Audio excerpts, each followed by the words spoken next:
Hi guys, Rick here with Roof Geeks. Just wanted to show you a typical shingle roof here.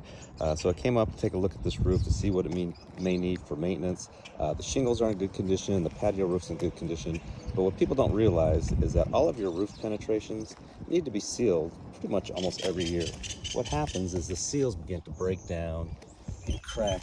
You can see here, this is where water can get in and start causing issues, much larger issues that could be absolutely avoided. So all of these roof penetrations, even around the air conditioning unit here and so forth, should be, and see you got a hole there, should be resealed and done as routine yearly maintenance.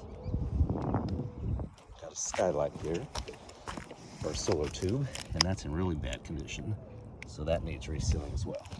So just something to keep in mind.